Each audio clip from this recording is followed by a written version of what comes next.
அது அடுத்தடுத்து எல்லா ஆட்சி காலங்களிலும் நடந்துகிட்டே இருக்கு. இதுக்கு முற்றுப்புள்ளி வைக்கணும்னா நீதிமன்றங்கள் இந்த குற்றஞ்சாட்டப்பட்டு கூண்டிலே நிறுத்தப்படுகிற அந்த கயவர்களுக்கு பிணை விடுதலை கொடுக்கவே கூடாது. சில நிகழ்ச்சிகளை கேட்டபோது நான் நேராவே போய் பார்த்திருக்கிறேன்.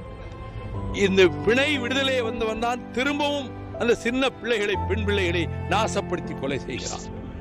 அவன் எப்படி ஜாமீன்ல வந்தான்? ஆகவே நீதிமன்றங்கள் இப்படிப்பட்ட குற்றஞ்சாட்டப்பட்ட கயவர்களுக்கு பிணை விடுதலை கொடுக்கவே கூடாது. தமிழக அரசு ஒரு சட்டம் இயற்ற முன்வர வேண்டும்.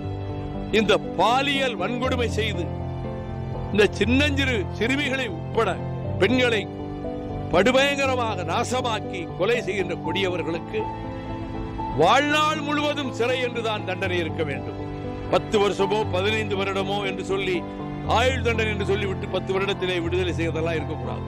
லைஃப் லாங் பிரிசன், வாழ்நாள் முழுவதும் அவர்களுக்கு சிறை என்ற விதத்தில் சட்டம் இயற்ற வேண்டும் இந்த மாநில அரசு.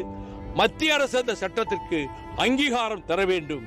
இதன் மூலமாகத்தான் ஓரளவு அச்சத்தை, பயத்தை உண்டு பண்ணி இந்த கொடிய மிருகங்கள் மனித சமுதாயத்திலே நடமாட தகுதியற்ற விலங்கினும் கொடிய அந்த மிருகங்களுக்கு அப்பொழுதுதான் நாம் பாடம் கற்பிக்க முடியும்.